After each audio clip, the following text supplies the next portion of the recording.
On a parlé tout à l'heure avec notre invité Patrick Pierre-Louis de formation, mais si quelqu'un veut prendre part à cette formation, la formation pour essayer de réaliser cette conférence nationale souveraine en Haïti, comment on fait pour prendre part à cette formation et comment se présente cette formation? Ce sont des modules, comme il y a 24 points, il y a 24 modules vidéo, c'est ça? C'est ça, comme c'est un livre qui est sorti et que nous pensons que pour donner de l'intérêt aussi aux personnes qui sont concernées, parce que le livre est écrit pour toute la communauté africaine, de manière générale. Ce n'est pas que pour Haïti, ce n'est pas que pour le Congo-Brazzaville.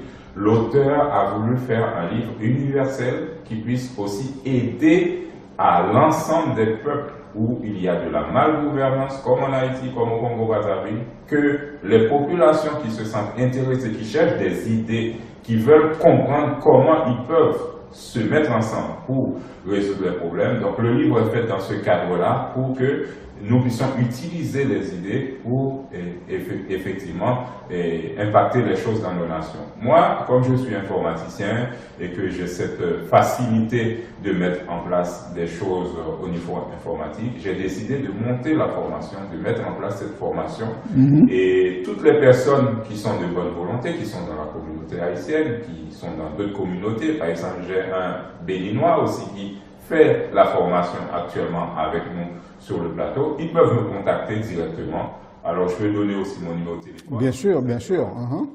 Donc, pour me contacter, pour pouvoir faire partie de cette formation, mon numéro, c'est le 07 82 08 07 38.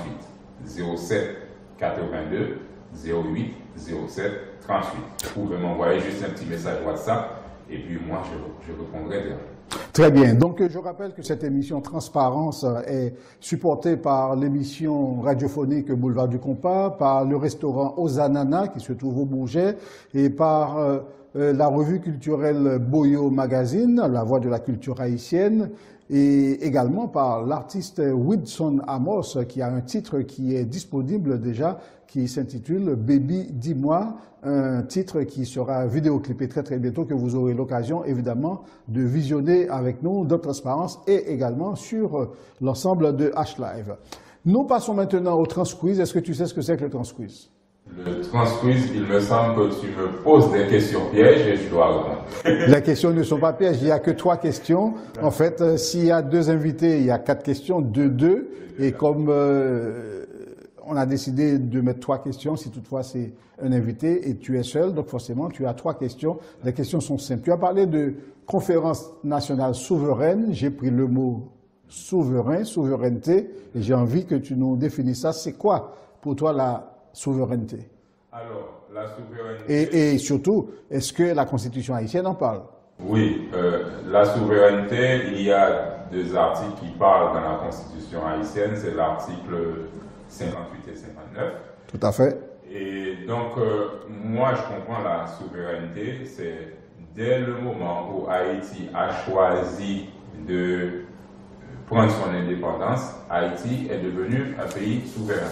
Aujourd'hui, en 2020, est-ce que Haïti est toujours maître de chez lui? Est-ce que Haïti est toujours souveraine? Est-ce que Haïti a encore cette souveraineté? La question est posée. Moi, je dis non. Et d'ailleurs, si aujourd'hui nous parlons, Radel, de conférence nationale souveraine en Haïti, c'est pour justement redonner la souveraineté à Haïti, parce que nous avons quand même le Premier ministre qui a déclaré que Haïti n'existe ni sur le papier, ni... Est-ce que tu comprends ce que je veux dire? Je comprends très bien ce que tu veux dire et le Transquiz se poursuit. La deuxième question, rapidement, on peut y aller? Au niveau régie, c'est bon, on peut continuer? Parfait. Donc, question 2. Haïti a eu un gouverneur à vie appelé Dessalines. C'était le 1er janvier 1804.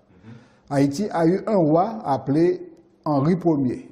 C'était de mars 1811 au 8 octobre 1820. Et Haïti a eu 2 empereurs.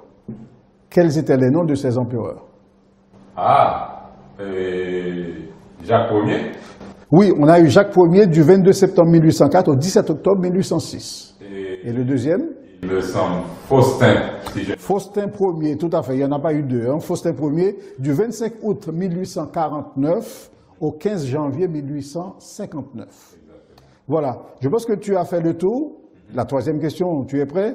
Okay. Parfait. En quelle année a commencé la colonie française en Haïti?